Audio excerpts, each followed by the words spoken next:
people are like freaked out and like, oh, we have to give that a different name. So yeah, so I struggle with that term, but I guess in terms of poets who have competed in slams, who I think are really good at that, I would, for my money, I would say my homie Denez Smith is a monster. Like that dude is very, very good at slam, at like winning slams. So yeah, homie has Denez Smith. Oh, you're back.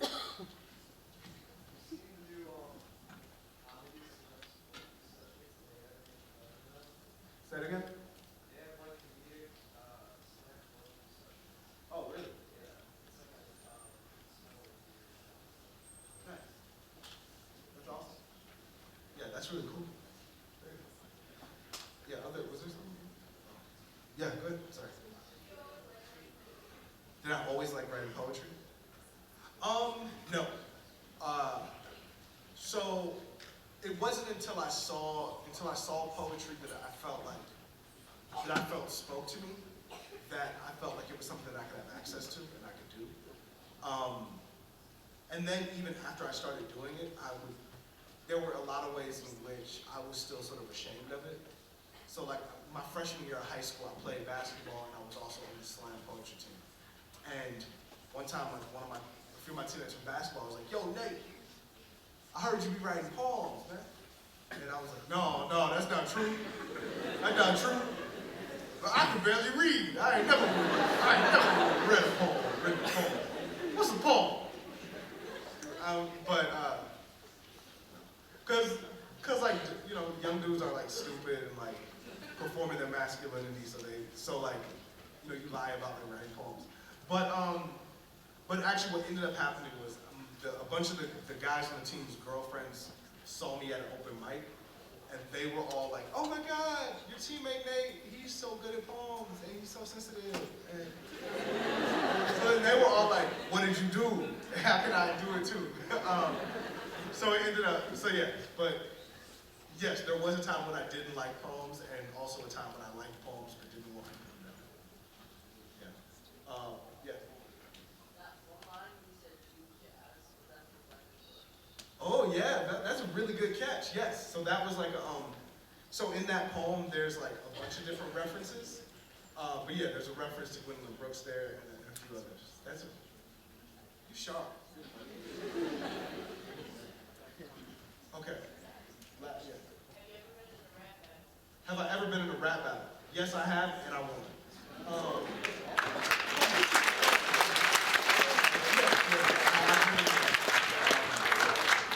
That's a funny question. All right, I'm gonna read one more, and I want to invite you guys. So I have some books. I have my own book, Wild Hundreds, and then I also have an anthology called The Breakbeat Poets: New American Poetry in the Age of Hip Hop, which has like a ton of writers who I love in it.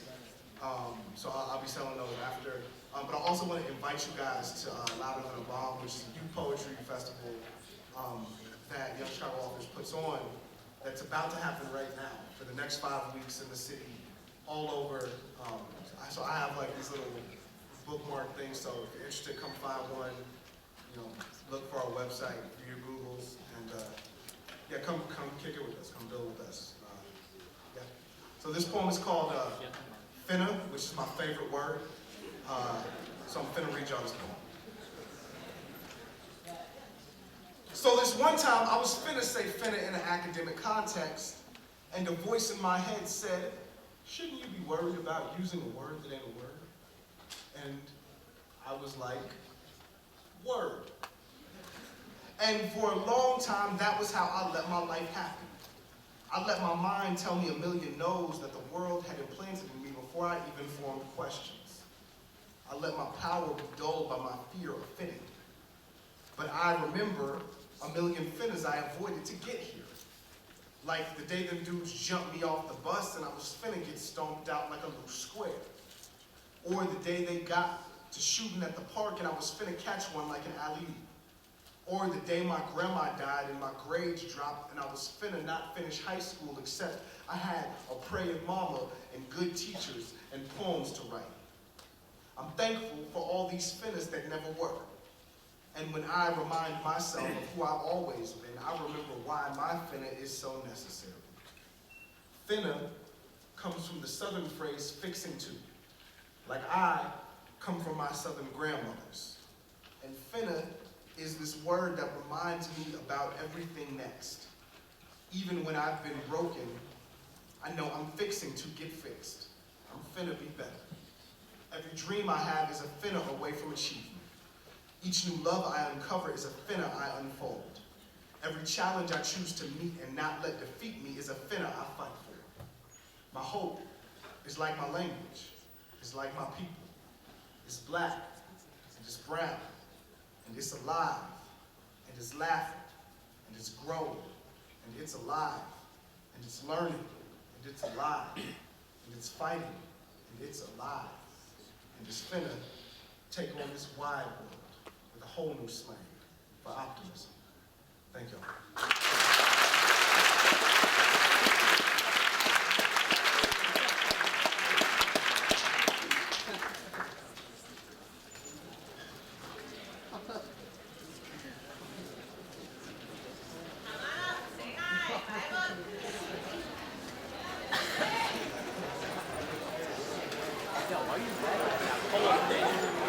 Very heartfelt and rich.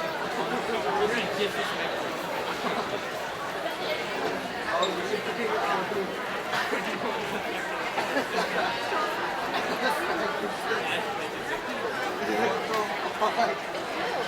Felt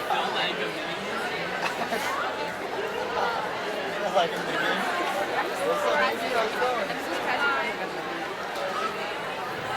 I haven't seen her since like 8th grade prom.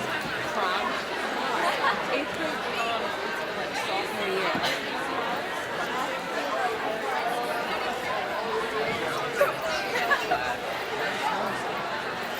Wait, where do you have to go? Oh yeah, you have to stay today. I forgot. You have to go to the lounge, right? I thought you just like